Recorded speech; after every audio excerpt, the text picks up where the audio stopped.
Bueno, buenos días a todos y todas. Me da un enorme gusto estar aquí con ustedes. Yo me siento como en familia. Ustedes saben, mis espacios, los objetos nos construyen, nos modifican. Y ya después hablaremos un poco de contenidos más serios. Pero estos espacios y estos objetos y estas formas de ser pues nos jalan, nos procuran una memoria corporal, una memoria urbana, una memoria también existencial incluso. Y la ECRO, un poco es eso, cuando hablamos de los flashbacks, de déjà vu o lo que sea, finalmente es un poco eso, es regresar a estas consideraciones afectivas, estas experiencias que hemos vivido. Y yo me siento un poco así, me siento un poco en flashback, viendo estas caras conocidas, sintiendo estos afectos conocidos también.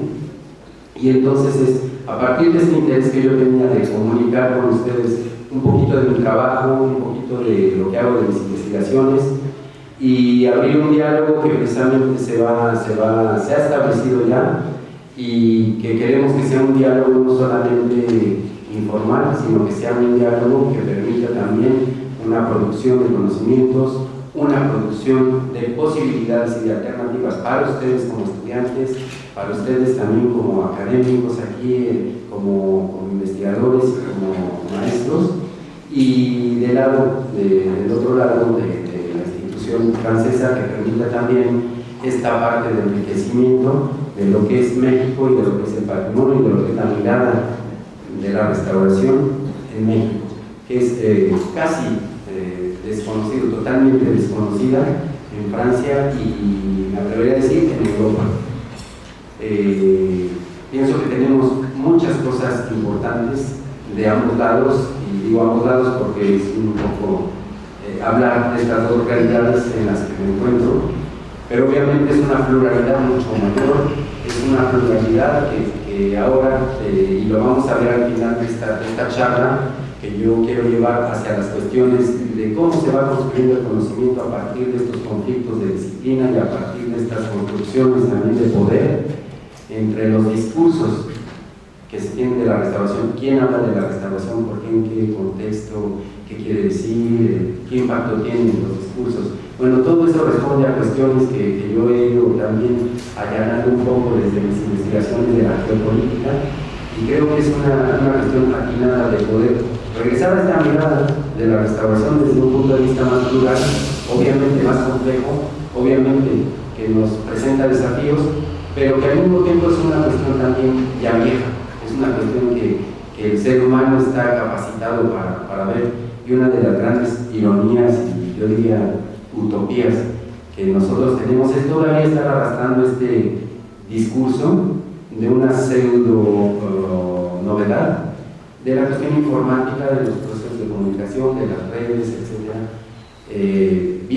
Si bien todo cambia y cada día va cambiando, surgiendo tecnologías y surgiendo cosas nuevas, nosotros creo que, y ustedes sobre todo, más que nosotros, las nuevas generaciones, ya están en esta nueva forma de concebir la realidad, de aprender, de percibir la realidad a través no solamente de las cuestiones del papelito, del libro, del objeto, sino a través de las ideas, y cómo las ideas finalmente no son virtuales tampoco.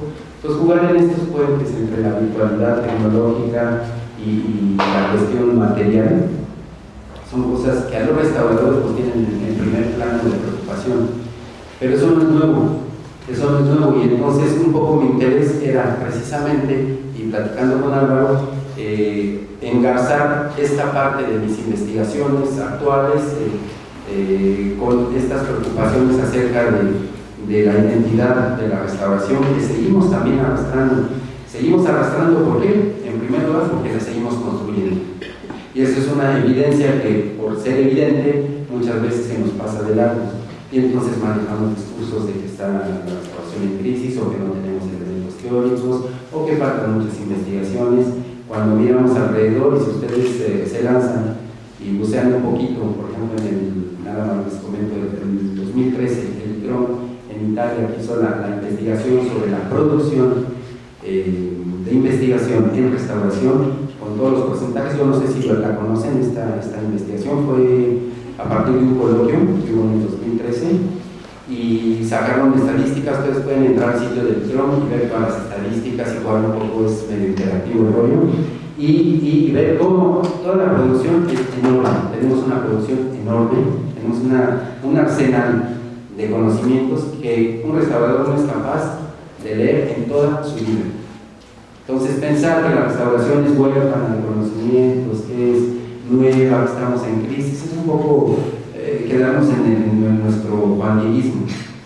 Y creo que no vale la pena continuar con esta imagen de la restauración. No es digna de nosotros, y nosotros tenemos que hacer una disciplina digna a través de nuestro trabajo. Y lo apasionante, y déjenme decirles, no es demagogia, lo apasionante, porque yo se lo repito a mis estudiantes cuando puedo y de las formas que se puede, es que los que construimos la restauración hoy somos nosotros y ustedes como estudiantes principalmente, y eso les digo muchas gracias. Claro, no es demagogia, es una realidad. Los trabajos que hacemos en la restauración, en las escuelas de restauración e investigación, las líneas de investigación, son lo que se construye finalmente y lo que tiene sentido y lo que aporta después cosas importantes para modelar esta identidad de la disciplina. No solamente el poder, no solamente las estructuras, no solamente el dinero, no solamente los proyectos, no solamente las regiones o las grandes potencias tienen su palabra.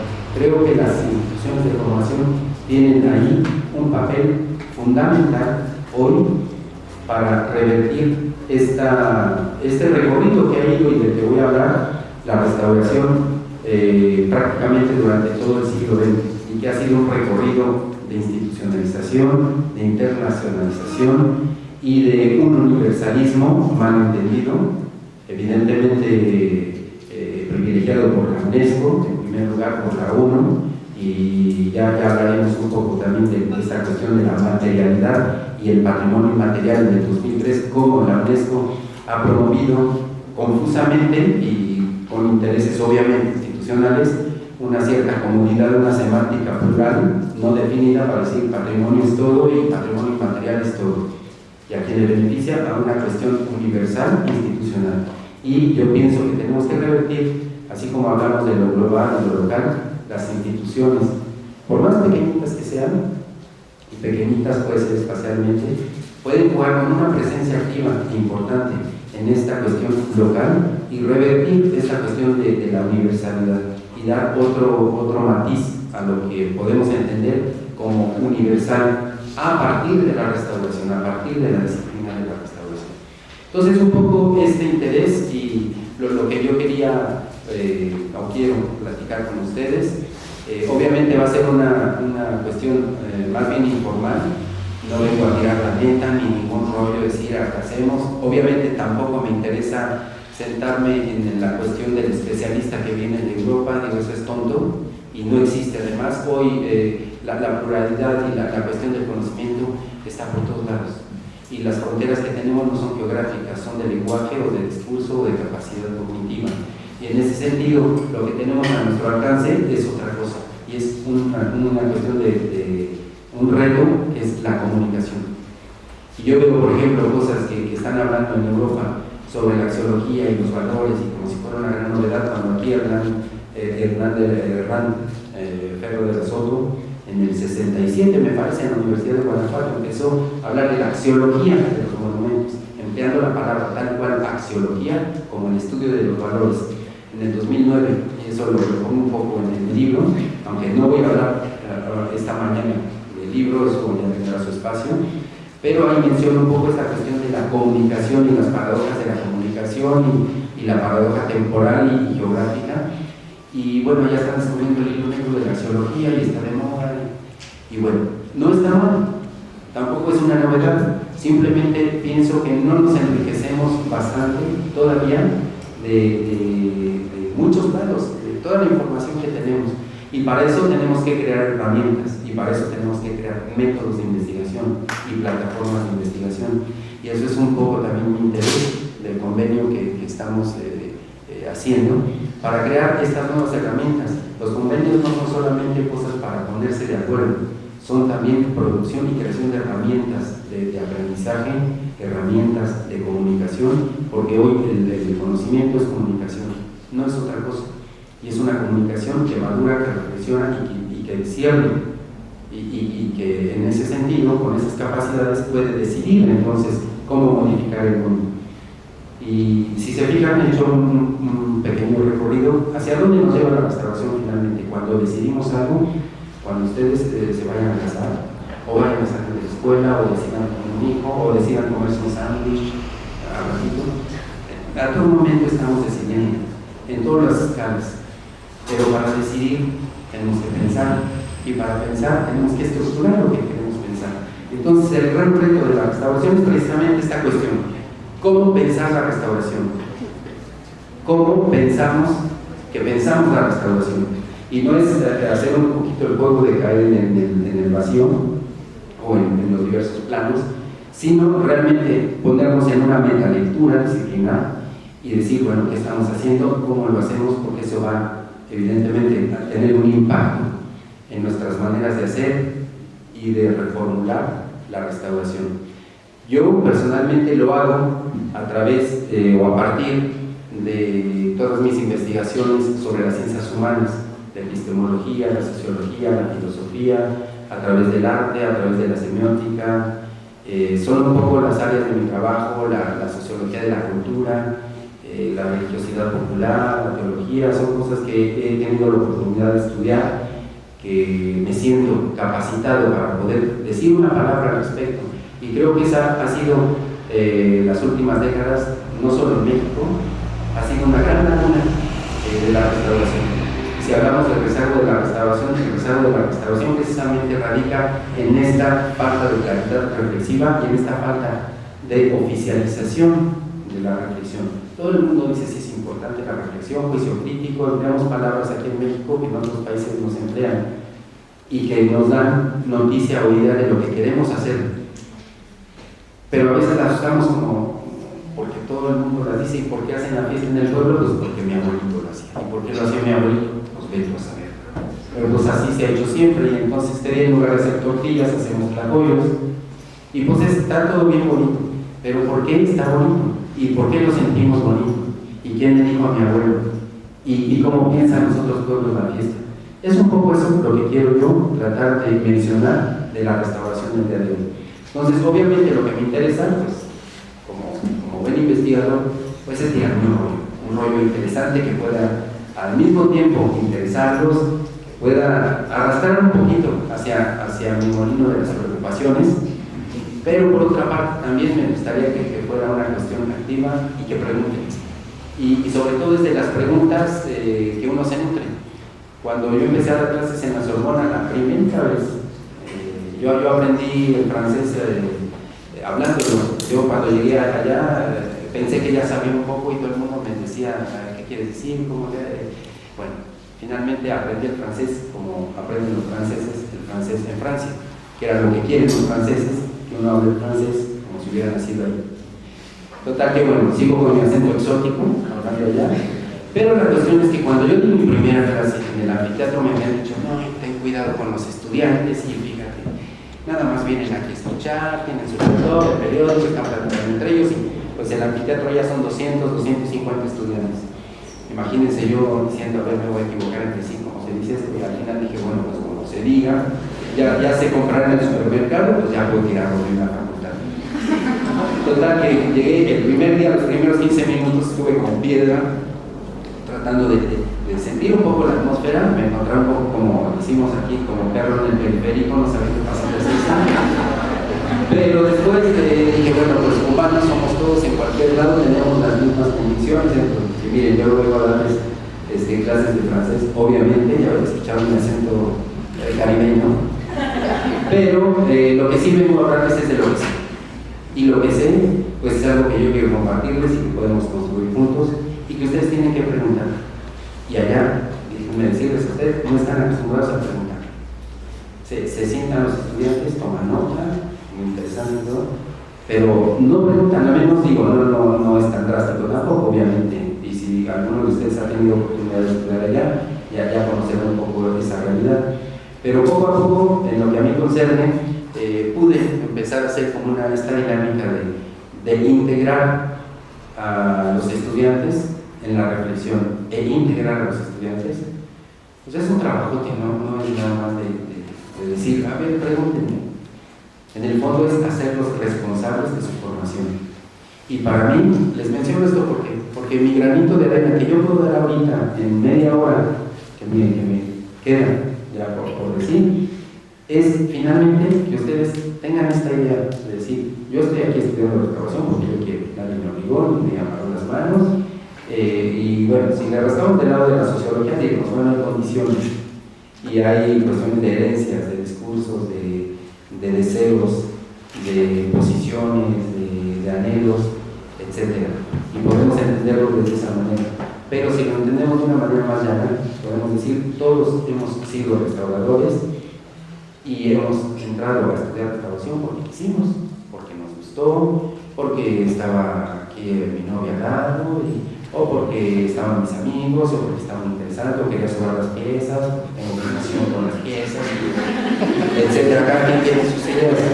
Por ejemplo, no sé de casos aquí, pero por ejemplo. Entonces el caso es que, bueno, estamos aquí y a mí lo que me interesa precisamente, y es esta parte fundamental, es que desde que uno pisa el aula para integrarse a esta formación, es que sea responsable de su formación. Y entonces erradicar esta cuestión infantilista, de yo les voy a dar la meta, ustedes anotan, reflexionan, vienen al examen, lo pasaron, qué bien, y vamos sacralizando y oficializando el conocimiento. Y al final, ¿qué queda? Al final queda que consigo un trabajo, al final de mi licenciatura, y empiezo a aprender cuando empiezo a trabajar. Cuando debe ser lo contrario, yo tengo que aprender desde que estoy en la escuela. Cuando estoy en la escuela, ese es un privilegio que tenemos en la restauración. Nosotros aprendemos con los sujetos.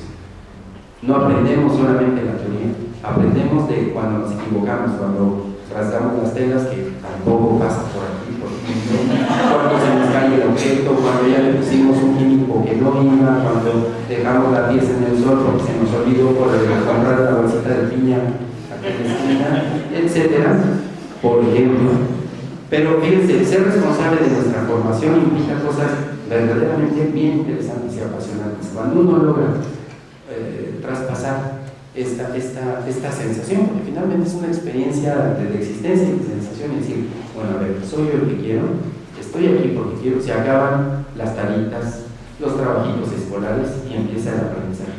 Y entonces uno hace, aunque sea la tarea mínima, hace porque quiere ser y porque ese es el restaurador. Y esa es una diferencia radical. Quizá ustedes ya lo han vivido, quizá no. Cuando salieron los de la primera generación, hace como unos años, yo me acuerdo muy bien, por azares del destino me dijeron, me aventaron ahí, habla de unas palabras, habla. Y pues digo, no se me ocurre nada, pero lo que sí se me quedó muy marcado fue que yo les dije, miren, yo cuando decidí ser restaurador no era ni cuando estaba en la escuela ni cuando estaba en la universidad. Llegó en un momento, en una práctica, cuando estaba trabajando y que no tenía nada que ver, no estaba pensando absolutamente nada. Y fue en ese momento que yo sentí una plenitud de decir, estoy donde tengo que estar profesionalmente. Entonces, cuando ustedes deciden y que les da este elemento de sí, soy restaurador y lo asumo, quizás sea al principio de su formación, durante su formación, al final, en algún momento, a lo mejor cuando van a comprar piezas al mercado, no sé, a cada quien le pasa de diferente manera. Pero es un momento radical, y que los místicos llaman un momento de fundación. Y yo pienso que a nivel profesional, aunque sea una cuestión para ganarse la vida en principio, también hay una experiencia fundacional. Y es esa experiencia fundacional que yo quisiera que ustedes vivieran, o que vivan, o que experimenten, porque cuando se vive eso, ya hay una convicción, de saber que lo que hacemos profesionalmente aporta un bienestar mejor a nosotros y a los demás. Y de eso se trata la restauración, de eso se trata el alcance ético de la restauración. Y con esto cierro esta gran introducción para hablar ahora sobre la cuestión de la disciplina. ¿Cómo está la disciplina hoy a partir de todo esto que yo les he contado? ¿Cómo la veo yo? Porque si digo cómo está, pues es como muy ambicioso. Y es sentarme yo en un rollo de decir, como yo la veo, es como es, y resulta que no. Pero al menos mi experiencia de cómo yo he sentido esta cuestión de la restauración creo que es importante y que conviene un poco compartir también con ustedes cómo percibimos la restauración. Entonces yo quisiera ahora lanzar el micrófono del otro lado y que ustedes me digan cómo ven la restauración y luego ya empezamos a dialogar. ¿Qué piensan de la restauración? ¿Será cierto lo que les dije? ¿Estamos en crisis? ¿Estamos en reformulación? ¿O son rollitos para terminar la quincena de nuestros cubículos de investigación? ¿Qué es lo que pasa? ¿Qué hacemos nosotros? ¿Qué piensan ustedes de la restauración? ¿Qué han sentido desde que entraron a la restauración? A ver, me gustaría escuchar ya algunas voces.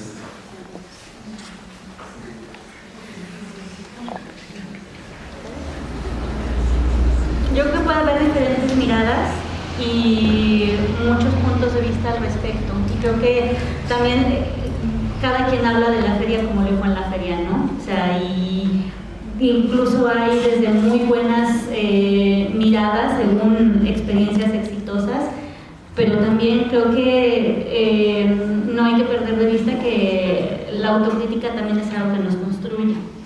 Y creo que está en una ahorita, desde lo que yo puedo ver y percibir, está en una posición, como dices, creo que de crecimiento. Creo que está en una posición en la que hay diferentes etapas o niveles de crecimiento en distintas áreas, ¿no? O sea, puede haber mucho crecimiento en muchos aspectos. Creo que también es un momento álgido en porque me parece que a raíz de cómo se cimbró la tierra el año pasado, ha habido un despertar de la conciencia de por qué tenemos que hacer este trabajo, por qué lo queremos hacer, ¿no? Creo que para muchos se reactivó, se reavivó ese querer rescatar y conservar aquello que nos define, que nos da identidad, que nos es importante o que nos da una imagen. Y creo que es una etapa en la que se sigue reconstruyendo. Para mí está me gusta verla como una manera de vivir, o sea, porque creo que para muchos es eso, no es una manera de vivir y es una manera de ver y de percibir el mundo. Y que los que hemos tenido la oportunidad de hacer otros estudios, no nos olvidamos de esta primera formación, sino que la llevamos a nuestra nueva formación y nos decimos a sí mismos, somos restauradores. Es nuestra manera de vivir y de percibir el mundo. Y me gusta ver y me gusta pensar que se sigue reconstruyendo, que tiene muchas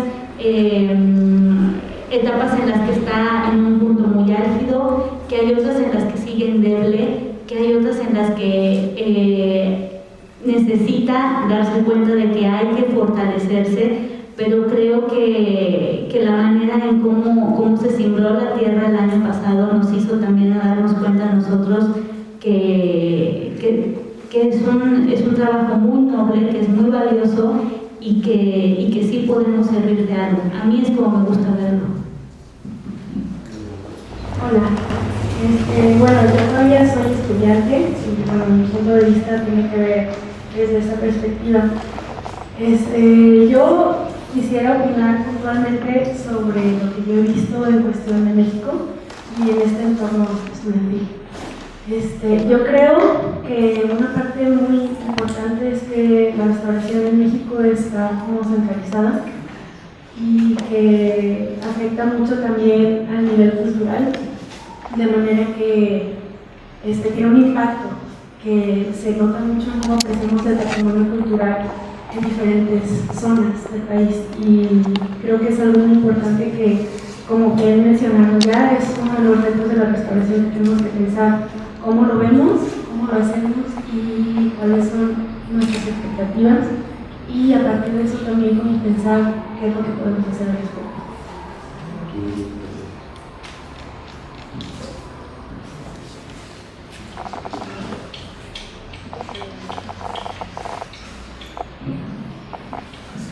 A ver si no me luchan todos aquí, pues,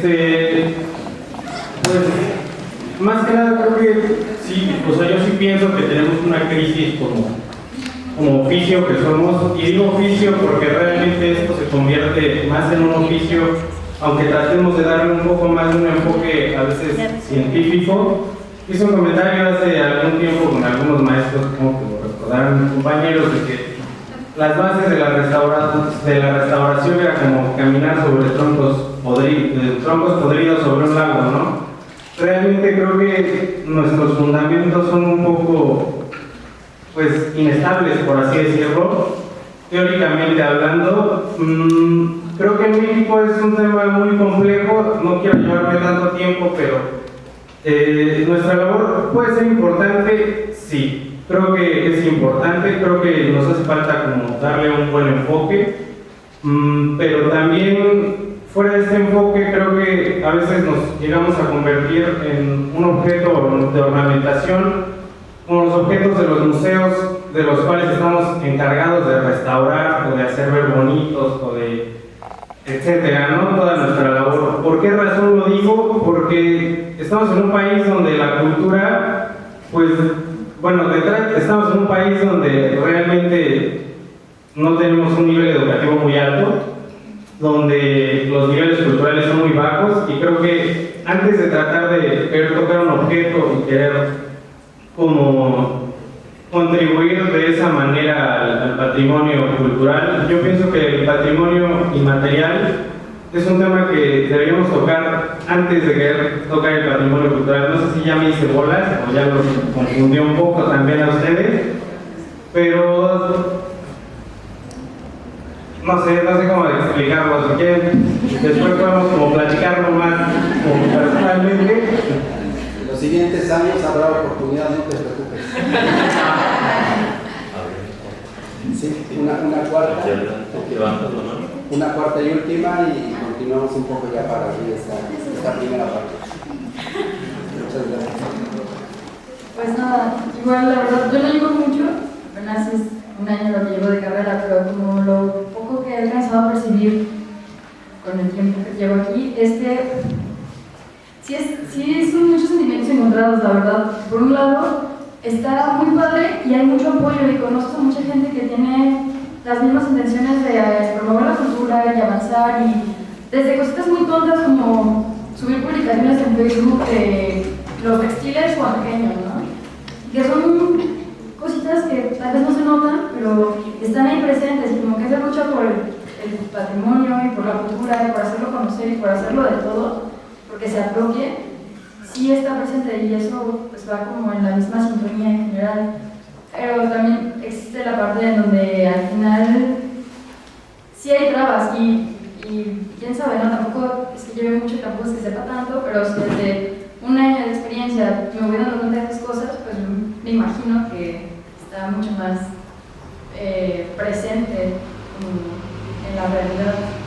Pero bueno, de todas maneras, a pesar de eso, como lo que sí quería decir es que por parte de la disciplina creo que va el movimiento, creo que es como ser más perfectible, y vamos avanzando, y hay un montón de cosas nuevas que se están implementando, no sé, al menos por parte de las generaciones que vamos llegando, ganas de que siga avanzando, de que se siga evolucionando la teoría de la restauración, que siga evolucionando la disciplina, y pues no sé, así.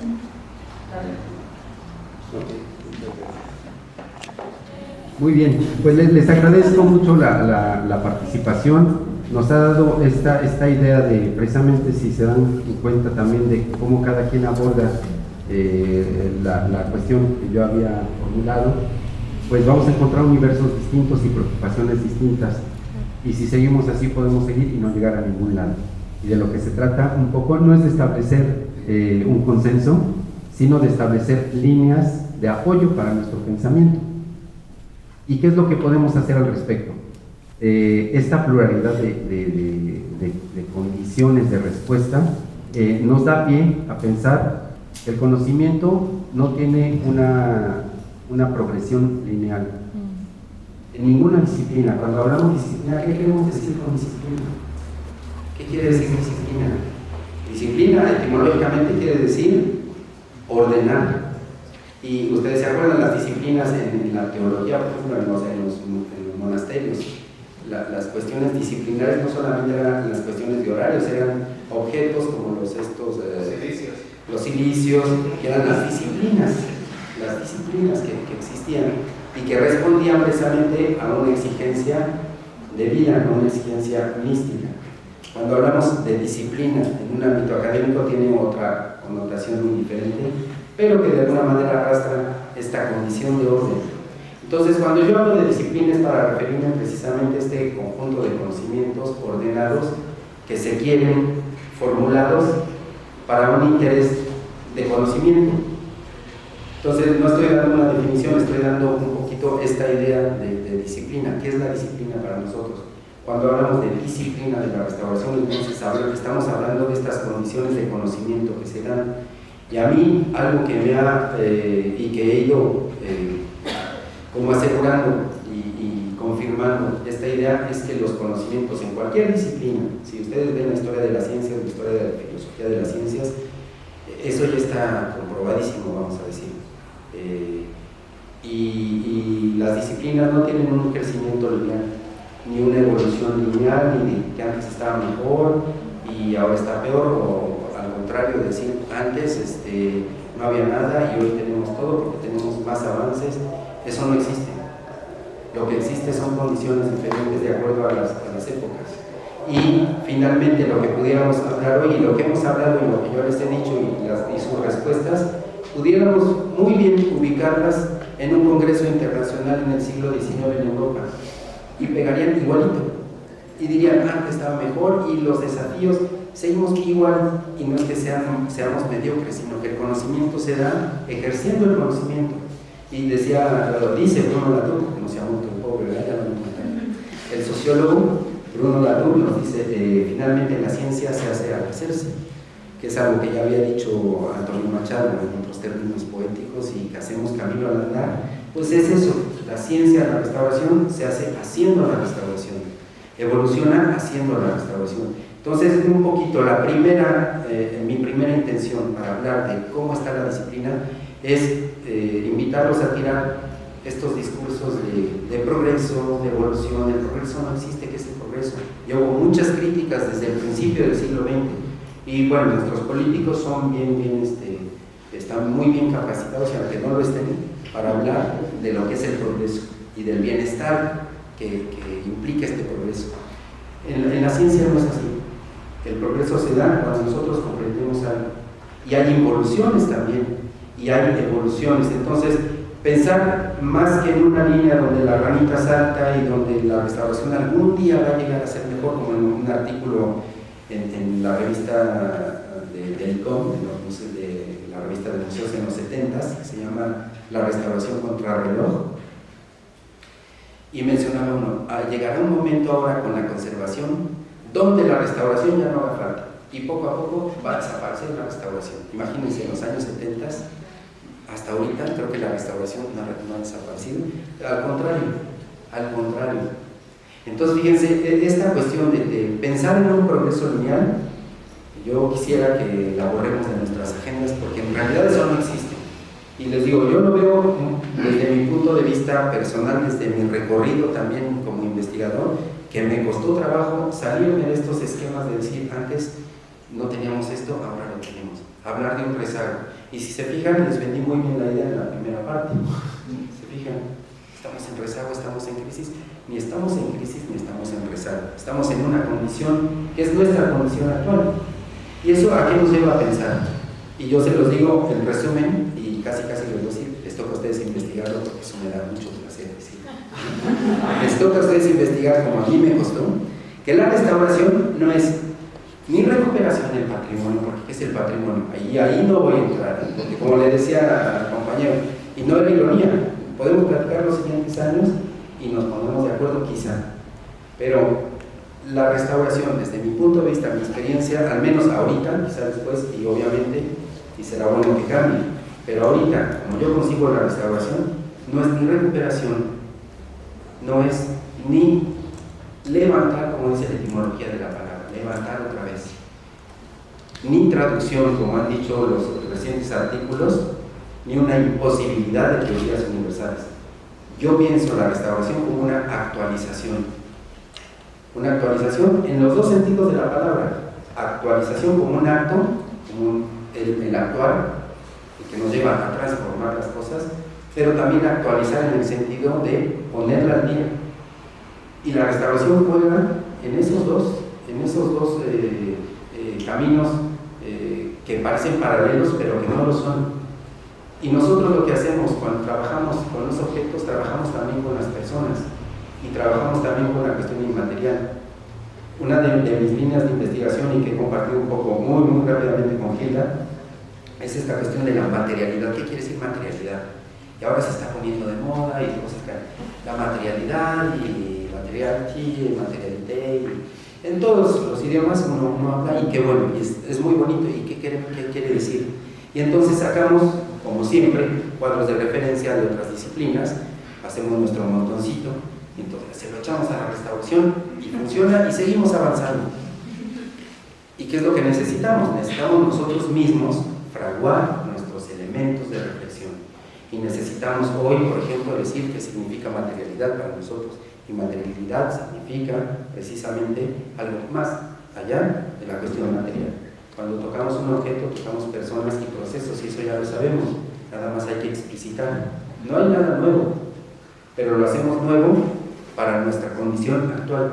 Entonces, fíjense un poquito, para mí, la idea de la restauración es una idea. Primero, el conocimiento no es una producción, es una acumulación. Esa idea que nos han vendido creo que ya empieza a deteriorarse y qué bueno, y espero que no haya restauradores para restaurar esa idea y que la dejemos ahí en el olvido, como muy rusquiniano el asunto.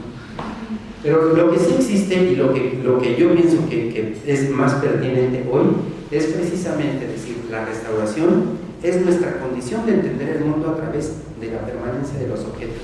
Y la permanencia de los objetos, y yo lo digo, no implica su permanencia material, no implica salvar al objeto a como de lugar. Y ahí sí hay algunos que se rascan las vestiduras, y como y el objeto, y el blasfemo que estás haciendo con nuestro patrimonio nacional, cultural, etc. Creo que podemos avanzar, y la restauración es por eso que a mí me apasiona, porque nosotros tenemos mucho que decir a otras disciplinas, a la antropología, a la etnología, a la arqueología, obviamente, a la historia del arte, y es un poco reivindicar el patito feo que fue la disciplina de la restauración durante mucho tiempo y que ahora se está convirtiendo realmente en un cisne hermoso que está dando pautas de que hay un campo específico y que hay un terreno de conocimiento y que hay una producción de conocimiento y que hay un conflicto verdadero de entender el mundo. Y entonces fíjense, eso para mí es lo más valioso. Y no es que uno le dé más importancia de lo que tiene, sino simplemente es explicitar que lo que, y ahí sí hablo no de progresión, pero de herencia, de lo que han dejado todos los que han reflexionado la restauración anteriormente, es tomarlo positivamente y erradicar también esta otra idea de criticar a nuestros antecesores. No, pues es que antes en el siglo XIX, imagínate el violero, se reconstruía todo y dejaba como Disneylandia. Y el otro con sus muletitas que quería poner ruinas y que no sé. Y simplificamos de tal manera que termina siendo nuestro cuento fundador.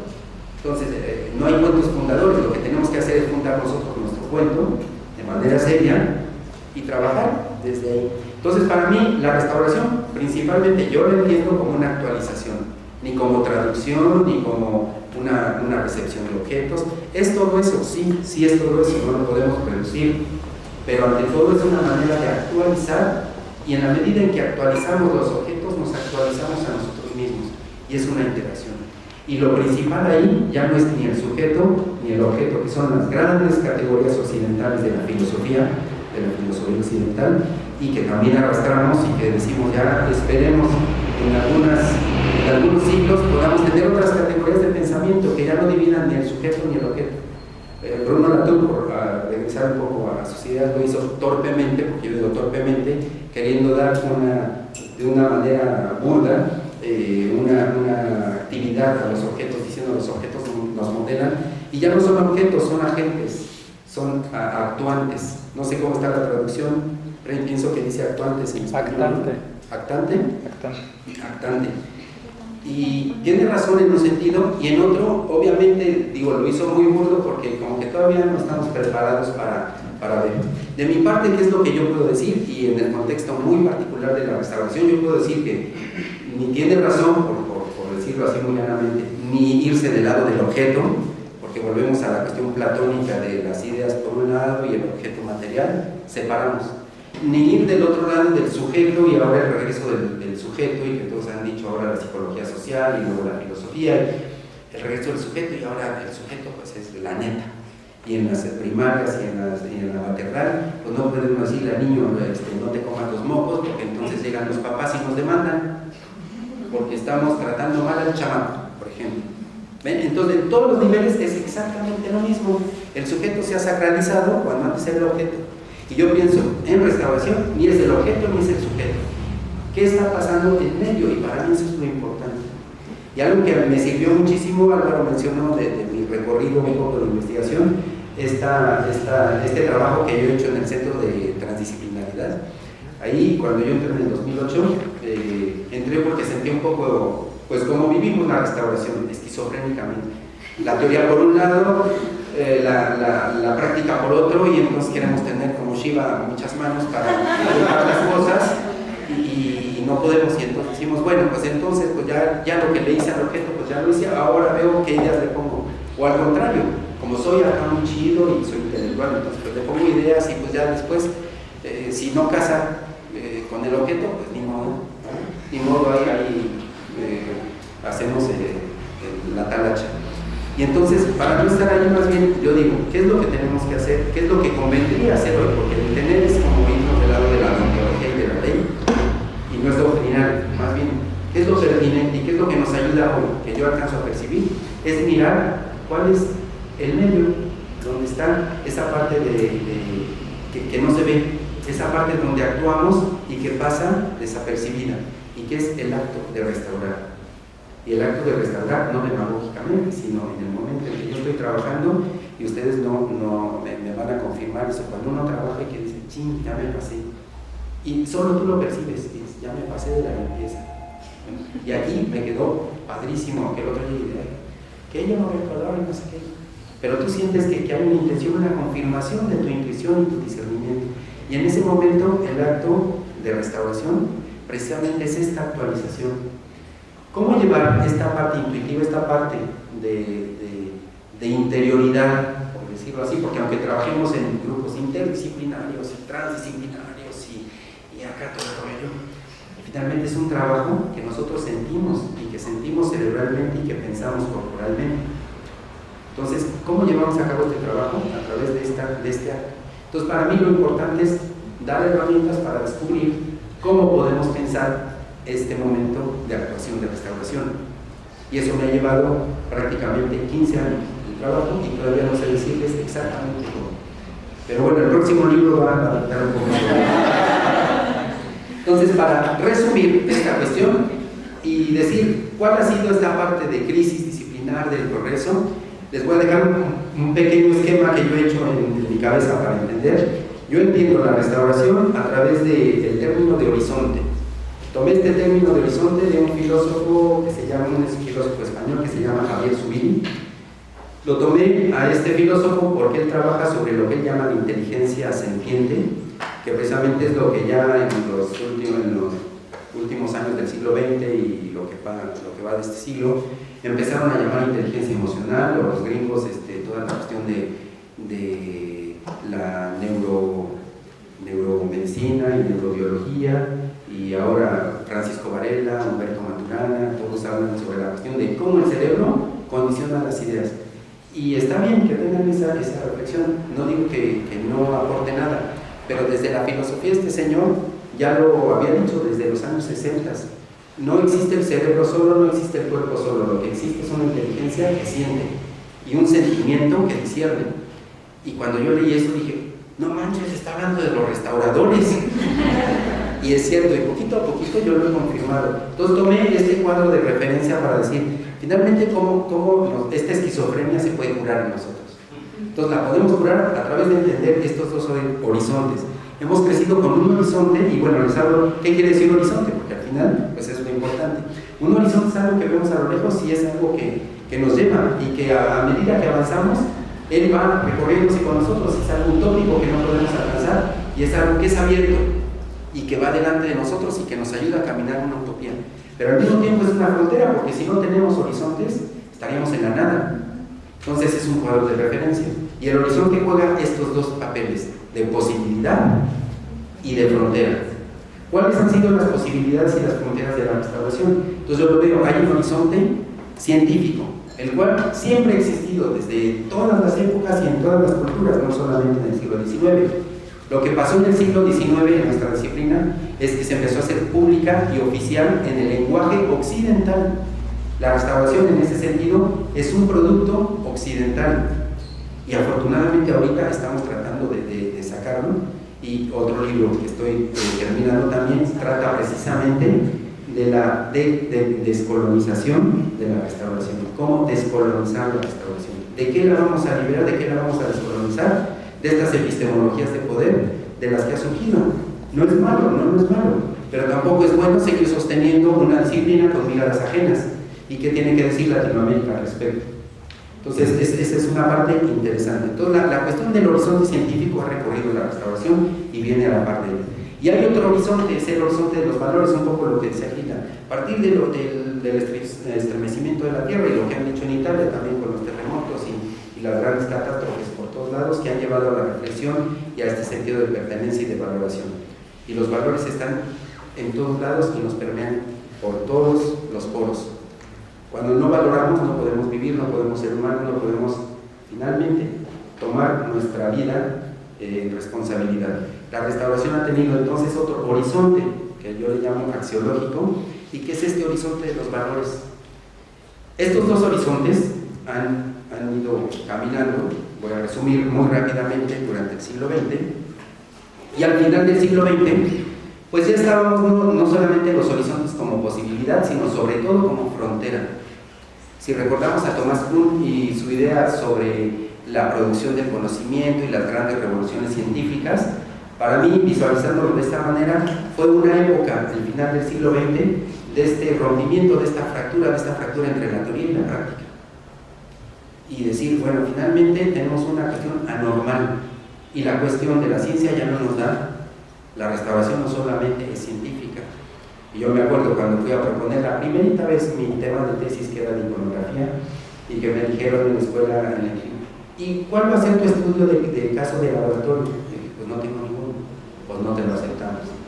Y me fui pues, con mis canicas y tuve que regresar 2 años después a proponer el mismo tema, soy muy terco, y pues esa vez sí pegó, afortunadamente, y un poco era demostrar que también podíamos hacer restauración e investigación en restauración sin tener forzosamente que entrar a un laboratorio y mirar por el microscopio o hacer que miráramos una realidad que nos iba a servir para entender mejor un objeto.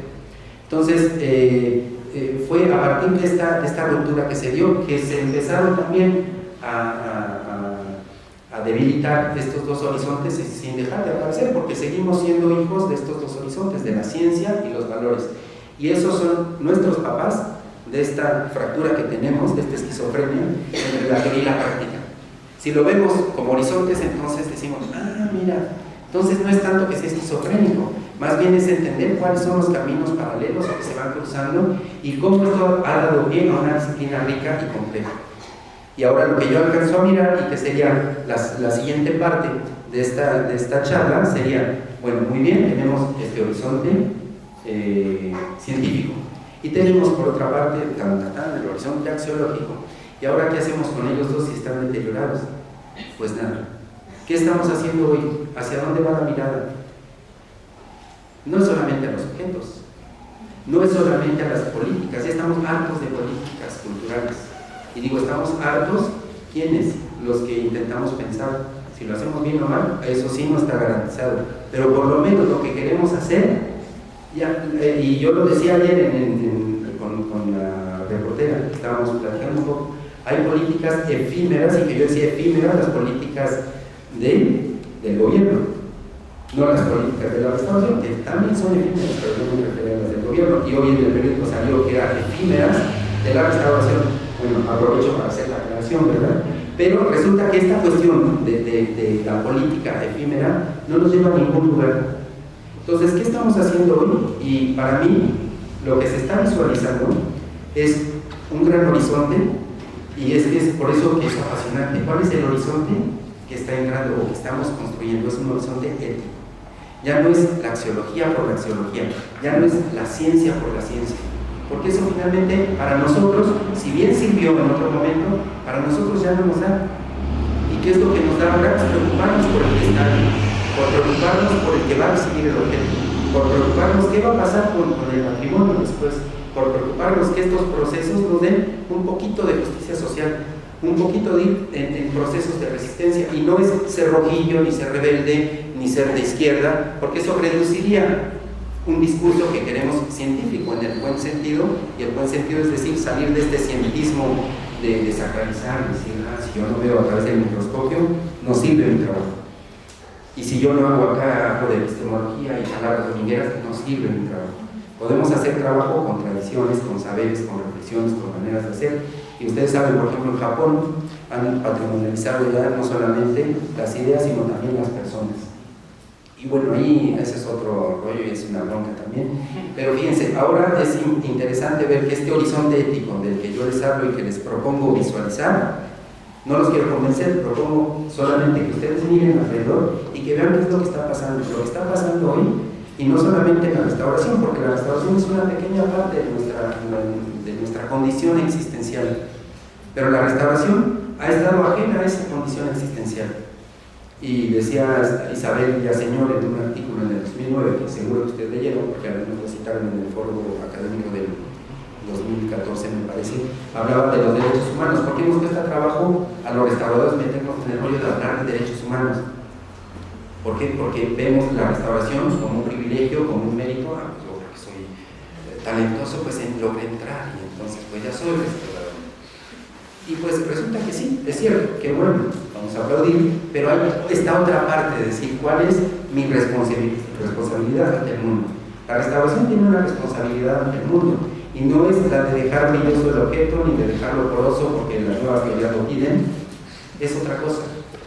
Y déjenme decirles, yo como restaurador y apasionado de la restauración, a mí lo que menos me importa son los objetos, porque mientras exista una justicia social y alguien que esté detrás de ello para testimoniar y para tener el objeto, aunque lo tengamos deteriorado, el objeto va a seguir existiendo. Lo que hemos hecho es lo contrario, hacer existir los objetos, sacralizarlos y borrar todo lo demás. Y eso que es, no es que seamos malos, no es poner tampoco que hay un malo y como decía que volvió la mano que mueve la cuna, etc. No, son condiciones sociales, pero nosotros como restauradores tenemos que traspasar esta frontera también de decir, no basta con trabajar en la materialidad física o en la integridad física del objeto. Nuestro trabajo tiene otro alcance, va más allá. Descubrir ese alcance, pienso que es el trabajo que vamos a hacer los siguientes años y las siguientes décadas. Mi manera de entenderlo, les reitero, es esta parte de los horizontes que se avecinan, y es donde hay esta otra de las cargas importantes, es la cuestión de la epistemología. Epistemología que en grandes rasgos es saber cómo sabemos y comprender cómo llegamos a producir conocimientos y tener claro que esos conocimientos realmente sean conocimientos, que no estén oficializados, porque si yo les hubiera pasado aquí unas gráficas muy chidas y todo, y bueno, ya los convenzo. ¿Qué quiso decir? Pues, no lo entendí muy bien y además estaba borroso y tenía unas letritas pequeñititas, pero yo no digo, guau, trajo y bien preparoso. Puede ser, pero no son maneras de sacralizar tampoco el conocimiento, más bien es entender. Pues pienso que hoy la epistemología en este horizonte, dentro de este gran horizonte ético, tiene un papel fundamental. Y entonces, ¿dónde podemos aprender la epistemología? Obviamente en las clases de teoría de la restauración, pero sobre todo en el discernimiento. Cuando nosotros trabajamos en los objetos, saber cómo estamos aprendiendo y estar seguros de que lo que hacemos es un proceso en el cual nosotros no dejamos de aprender. Decías, yo tengo un año, pues sí, nosotros también sentimos como que tenemos un año apenas. Y es interesante saber que finalmente esta cuestión ambivalente entre sentirse un poco desprotegido y decir, ay, estoy tirando neta y no estoy seguro de lo que digo, y por otro lado decir, sí estoy seguro porque son años de trabajo y son años en los que yo he visto que lo importante y cómo se está delineando el mundo es esto. Entonces yo terminaría esta charla hablando un poco de esta cuestión geopolítica, y que Álvaro me decía, ¿qué es lo que queremos decir? Bueno, pues hay regiones hay regiones, la geopolítica, como ustedes saben, estudia los conflictos geográficos en primer lugar, pero que no se ciñen solamente a intereses geográficos, sino sobre todo de discurso y de manejo del poder. Entonces apliqué un poco esta cuestión geopolítica a la restauración para visualizar cómo se ha construido la restauración a través de sus discursos en el mundo. Obviamente los ganones ya saben quiénes son. ¿Quiénes? Excuse me. Ahora, la última reunión del ICOM en Copenhague, pues yo muy chido iba a preparar preparé mi tema. Dije, pues puede ser en español o en francés. Y me dijeron, nice, aquí ahora solamente vamos a hablar inglés. Entonces, de las 3 lenguas oficiales, que de por sí eran poquitas, entonces dijeron, ahora solamente es inglés. Bueno, tuve que echarme ahí en inglés el rollito. No aceptaron mi ponencia, que era precisamente esta cuestión de los roles que estoy trabajando sobre entender de otra manera la historia y construir una historiografía de la restauración, que no hay tampoco. Entonces, vean, eso es un ejemplo de cómo estas regiones, esta cuestión geopolítica se maneja a través de los discursos, pero a través de la construcción del lenguaje. Y el lenguaje hoy es en inglés. Y eso está muy bien, puede darnos pautas de consenso, pautas de comunicación interesantes, pero no tiene que ser una barrera, tiene que ser una posibilidad. Y hoy no es una posibilidad, es una barrera. Y entonces, vean, estas cuestiones geopolíticas se delinean no geográficamente. Podemos ver en la restauración toda la región anglosajona, por decirlo así, conformada por Estados Unidos, Inglaterra, los Países Bajos, Ámsterdam, que están fuertes en la restauración, Japón, que ha entrado también a esta parte, aunque tiene su lenguaje, pero a él no le conviene estar y verse dentro de la región de Asia, entonces le ha entrado a la región más bien anglosajona, y Australia, entonces Canadá, perdón. Entonces estos países que les he mencionado forman esta región, que es la región más poderosa. Luego viene la región árabe, asiática, que ha entrado también muy fuerte y que está promoviendo y tratando de consolidarse, pero no tiene mucho discurso y sigue esta parte de la región en inglés, vamos a decir. Luego viene la otra parte, que es la parte alemán, francés, italiano, Portugal, que yo la defino como la región europea, y que también es fuerte porque tiene la tradición. Entonces, un poco como en Francia, viven de sus rentas y entonces dicen, pues es el país de la civilidad, y entonces de aquí, pues ya no tenemos como que mucho que hacer. Y yo lo he comprobado en la universidad, es un poco así como esta fosilización, no general, pero sí viven un poco en esta idea. Y entonces mover también esta parte, sacudir el bote, decir, a ver, agítese antes de usar, a ver qué pasa. Entonces es una cuestión importante también de decir, tienen una herencia riquísima de la cual venimos y que no vamos a negar, pero vamos a actualizarla nosotros a nuestra manera. Y luego viene la otra parte que es interesante y la que nos corresponde, que es la cuestión en español, la cuestión latinoamericana. Y la cuestión, y que separa un poco de España, porque España tiene un poco esta idea de decir que fueron los primeros, y ya es muy difícil mover por ahí. Entonces yo lo defino un poco la cuestión latinoamericana. Y hay una riqueza, yo los invito igualmente a bucear un poco en toda la producción, y vean la producción que tiene Latinoamérica, de reflexión y de estudios científicos sobre la restauración, y vean que hay muchísimo. Entonces es una región fuerte. Sin embargo, en este panorama geopolítico que les he pintado, pues es una región todavía débil, en crecimiento y con palabras demagógicas con las cuales calificamos esta región. Entonces, para mí sería cuestión de invitar, sobre todo, a mirar de otra manera y no asumir discursos ajenos, no asumir calificaciones ajenas tampoco, sino pensar propiamente desde nuestro continente cómo podemos hacer la restauración y reflexionar hacer de la restauración. Entonces, un poco esta visión optimista que yo tengo, a pesar de cómo está el mundo, entre comillas, a pesar de la historia, y que de la teoría, y que está viejo. Ok, hay muchos discursos. ¿Qué nos toca hacer a nosotros? Trabajar. ¿Qué nos toca hacer a nosotros? Criticar, sí, pero argumentar. ¿Qué nos toca hacer? Reflexionar. Y sobre todo, desde mi punto de vista, ser responsables con lo que nos toca en nuestra parte de realidad. La pequeña parcelita. ¿Y qué hacemos?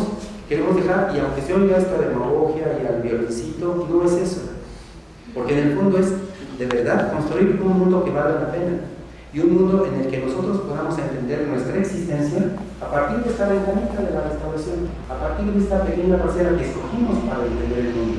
Entonces, para mí eso es lo importante, lo verdaderamente importante, cuál es la experiencia humana. Y en ese sentido, creo que este desafío del que les hablaba al principio, de poder comunicarnos, será un desafío que se convertirá poco a poco en programas de realización.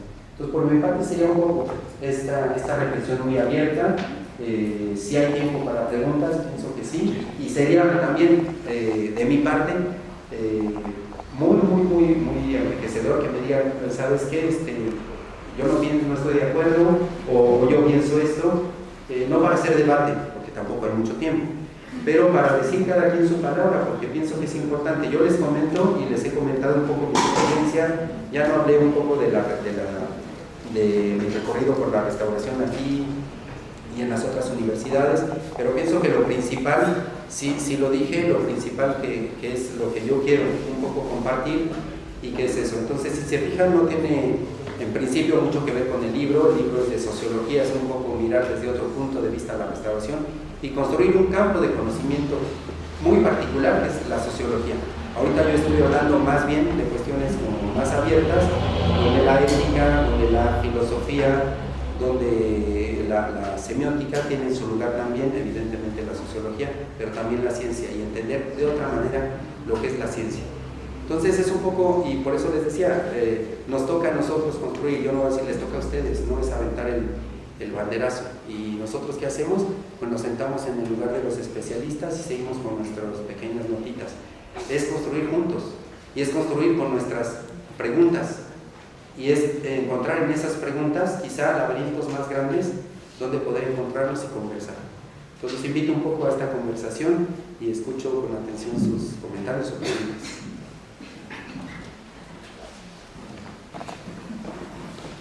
Bueno, en la línea que estás hablando, y bueno, también con las preguntas que haces en un inicio, me queda como muy claro que nosotros los restauradores podemos caber en cualquier como nicho de conocimiento, justo por esta esquizofrenia rara que tenemos en la cabeza. Me acuerdo mucho cuando yo comencé a estudiar, hubo un momento de crisis de, bueno, ¿qué demonios voy a hacer yo como restauradora? Porque, pues sí, a lo mejor en un laboratorio no cabía, como teórico tampoco cabía. Sin embargo, te das cuenta que hay muchas herramientas y muchas posibilidades, ¿no? Hay muchos perfiles, hay muchas maneras de construir el conocimiento y construir la disciplina a partir de tu propia experiencia y pues de lo que quieres decir y dejarle a las personas. Y creo que es algo que muchos maestros aquí en la escuela nos dijeron, y bueno, también nosotros continuamos diciendo. Creo que la parte fundamental de nuestro quehacer es restaurar justamente para las personas. Entonces, bueno, pues ahí queda el comentario. Y hablando sobre todo de geopolítica, te quería preguntarte tu opinión sobre el aspecto más local en México. ¿Qué opinas tú en cuanto al aspecto general de geopolítica cultural en México?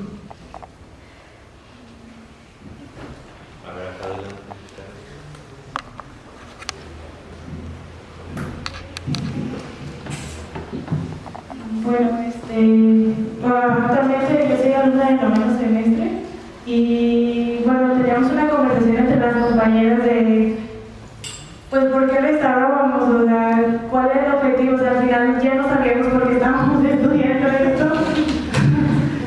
porque pues no sabíamos qué hacer, o sea, no queríamos que al final pues para qué restauras el objeto, o sea, en algún momento pues, se va a deteriorar o se va a perder, pues, ¿por qué haces esto?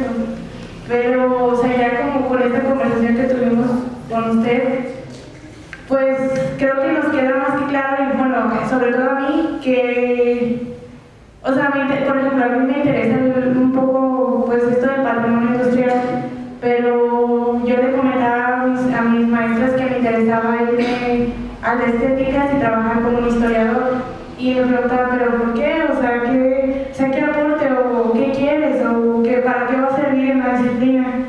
Y ahorita, como ya reflexionando, me viene a la cabeza que podría enfocarlo a aprender por qué se hizo desde un principio ese objeto, cuál era su propósito, y después ya como asentarlo en, ok, pues igual no necesito restaurarlo, o sea, más bien documento y lo difundo, y ya si alguien quiere intervenirlo, pues qué bueno, pero yo ya di ese aporte de difusión y de, pues no sé, como de conocimiento. Entonces creo que pues, yo le agradezco mucho la invitación. Muchas gracias.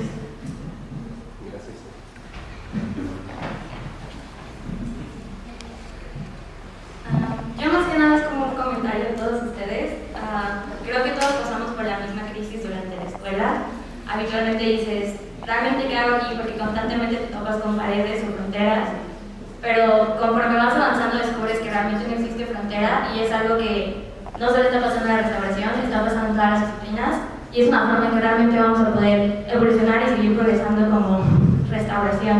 Entonces empiezan a quitarse como esta idea de tenemos que hacer a fuerzas esto y tenemos que enfocarnos en esto, porque la realidad es que cuando sales te das cuenta que te topas con personas que a lo mejor están haciendo lo mismo que tú estás haciendo, son una disciplina completamente diferente, pero tu perspectiva cambia conforme a lo que has experimentado en la vida y lo que has aprendido en la escuela.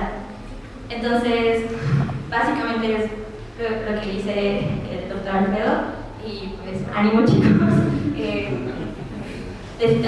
También me gustaría decirle a la ECRO que necesitamos como expandir un poquito más nuestras fronteras, tratar de involucrarnos un poco, no solo con el INA y con el DF, sino tratar de involucrarnos con toda la República, Latinoamérica, y también tratar de entrar en estos temas de discusión con el ICROM y todo eso.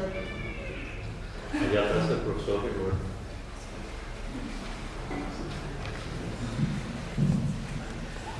Muy buenas tardes, Alfredo, un gusto nuevamente verte por acá.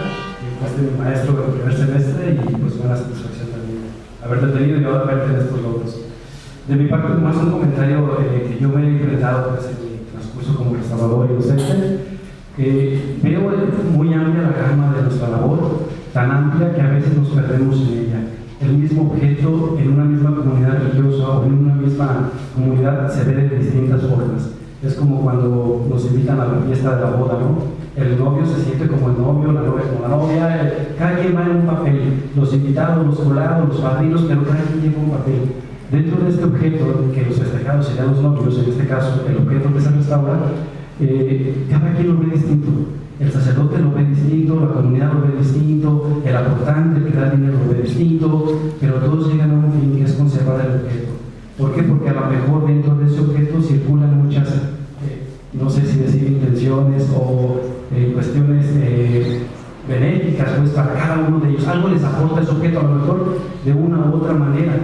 Pero yo como restaurador también no puedo a veces abarcar todas las posibilidades que cada objeto, que cada persona está alrededor en torno a ese objeto. A veces quieres dar la parte histórica cuando a la gente no le importa lo histórico, le importa el objeto por el objeto. Le das al objeto por el objeto y a la gente no le importa el objeto por el objeto, le importa la parte cuánto cuesta. Entonces vas manejando muchos aspectos dentro de la disciplina que como restauradores quieras o no, como tú dices, ya implica una reflexión más allá de qué hace este objeto o qué yo como restaurador tengo de aportarle a la comunidad. Sabemos que nuestra labor sí es, puedo decir 100% casi social, porque tiene una finalidad, recuperar una sociedad en torno a este objeto. Hemos sabido, bueno, parte de la historia de esa vida donde el objeto que nos daba la identidad se destruye, como ya también decían con la cuestión de los temblores. Entonces es cuando nuevamente todos los individuos en torno a ese objeto perdemos o recuperamos o queremos entender nuestro pasado, entonces tendemos a nuevamente edificarlo. Entonces parte del conocimiento de nuestra restauración o de nuestra disciplina es ayudarle a la gente a que reconstruya su objeto a través de la historia o a través de la historia, a través del objeto, pero también creo yo que me he encontrado con pues no sé, como un vidrio transparente que es para dónde le camino, qué parte doy el discurso ahora, quiera la gente en este ambiente. Como tú verás, cada postura es distinta. Lo mismo que tú te has encontrado, puedo decir tantos años hablando del tema, pero no sé para dónde decirles, ¿no? O sea, como que nos hemos encontrado como restauradores en esa área, porque es tan amplia, y creo que cada quien debemos buscar esa área de especialización, si es el objeto, si es la restauración o la parte histórica, no sé, tantas áreas que tú has descrito con tanta claridad. Pero creo yo que es una de mis experiencias que me ha costado también a veces comprender qué parte de mí como restaurador es la que aporta el beneficio sin dañar las otras áreas, la parte económica, la parte social, la parte religiosa, la parte bla bla bla. Entonces creo que, no sé, espero que si tu libro aporta algo de esto, pero me será de mucho ayuda. De antemano, muchas felicidades y un gusto verte por aquí también. Gracias. Hace poco leí un artículo en donde detonaba la reflexión de si México es un país racista, clasista o ambas. Entonces, bueno, al final el columnista decía que era un poco absurdo o ilógico que fuera... ¿Qué le pasó? ¿Sí? ¿Se oye? Que fuera así, porque al final de cuentas todos tenemos, por nuestras venas corre un cúmulo de sangre, de regiones y de épocas que nos construyen como sociedad, ¿no? Lo traigo a colación porque me llamó mucho la atención lo que mencionabas acerca de la descolonización, y creo que es un momento muy importante en el que ya podemos como disciplina afianzar esa autolegitimación que tanto hemos buscado durante tanto tiempo. Y desde mi punto de vista creo que por eso por mucho tiempo se heredó esta parte completamente científica experimental, ¿no? Que tú lo viviste, o sea, de que no te aceptaban un tema de titulación si no era científico experimental, y creo que eso era como esa tendencia era parte de una búsqueda de autolegitimación. A lo que voy es mucho como continuar la reflexión de Giovanna y de Roberto al respecto de romper fronteras, que es un momento para romper fronteras, que las fronteras, como tú decías al principio, ¿no? Son de lenguaje o son de conocimiento, pero pues las fronteras también sirven para eso, ¿no? Para romperse, y creo que es un momento también de construcción, de ver que nosotros mismos, desde México y desde Latinoamérica, también tenemos mucho que aportar a la reflexión sobre la construcción cultural, sobre esta noción, a lo mejor académica y política del patrimonio, pero al final de cuentas es sobre lo que somos, ¿no? Y me llamó mucho la atención que mencionara sobre lo de geopolítica, porque también me llama mucho la atención este término de Boaventura de Sosa Santos de contrahegemonía, ¿no? Que bueno, él reflexiona mucho de cómo el discurso de todo, político, económico, social, se ha construido desde el norte blanco, y cómo se ha impuesto esa manera de ver el mundo, de tal forma que en la construcción de discursos desde muchas disciplinas, esta es la plataforma. Y a lo que voy con esto es que a lo mejor mucho de esa esquizofrenia que sufrimos viene de ahí, ¿no?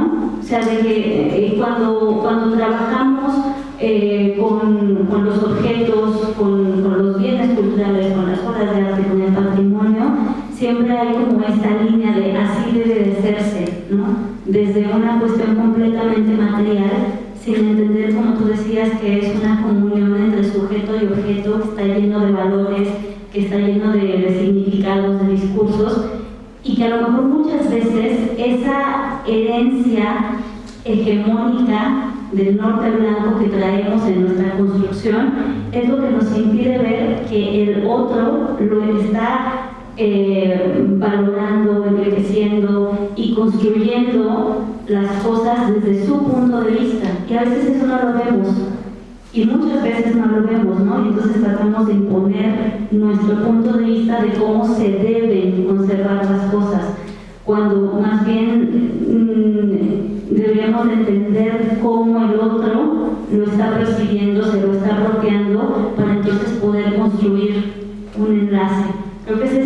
desde mi punto de vista y creo que desde mi visión ahora es esa, ¿no? Construir esos eslabones y unirlos, ¿no?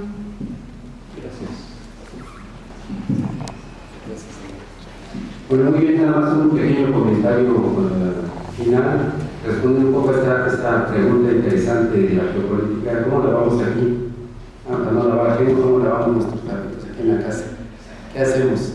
La geopolítica en México, si la vemos, yo la pondría para responder en dos tamaños o dos escalas. Primero, una geopolítica que responde a las políticas culturales fuera de la disciplina y que de alguna manera se ven reflejadas en todas las políticas culturales de ciudad, de urbanización, de monumentos. Aquí tenemos ejemplos recientes de los cuales no les voy a hablar, porque ustedes los conocen, pero ver cómo se va delineando y formando una ciudad, y eso responde a las cuestiones de interés y a las cuestiones de geopolítica.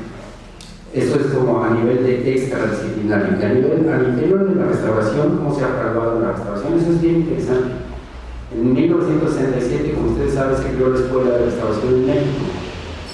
Hasta el año 2000 no había otra escuela. La escuela, como ayer lo mencioné, surgió de una cierta periferia intelectual, la Escuela de Restauración aquí en Guadalajara.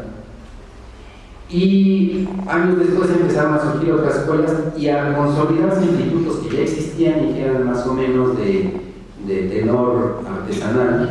El Instituto Botticelli en Morelos, los pequeños institutos en la Ciudad de México de restauración de papel de los restauradores Andrade, se empezaron a tener una presencia mayor, pero también empezó la creación de otras escuelas. Ustedes las conocen, la Escuela de San Luis, la Escuela de Zacatecas, la Escuela de Querétaro, que analizó ya formalmente la licenciatura en restauración. Entonces, ¿qué podría decir muy brevemente de esta cuestión geopolítica? Las piezas del ajedrez se han movido y nos toca a nosotros saber cuáles son los movimientos que siguen, no por estrategia, sino por comunicación, y por saber que más que criticar, más que sentirnos aislados, es construir juntos. La cuestión de esta visión, obviamente, es más fuerte y más difícil en el INCRIM, porque es el INCRIM como matriz que tiene o que detenta todavía esta visión centralista. Pero hemos visto, y la pequeña historia de esta década y media o de casi 2 décadas ya de la restauración, ha confirmado otras cosas, y ha confirmado que esta producción de conocimientos y esta valía se da, y se da desde otro punto de vista y con otras estructuras. Entonces, esta posibilidad de crecer es parte también de este ejercicio de geopolítica y que yo definiría como resistencia.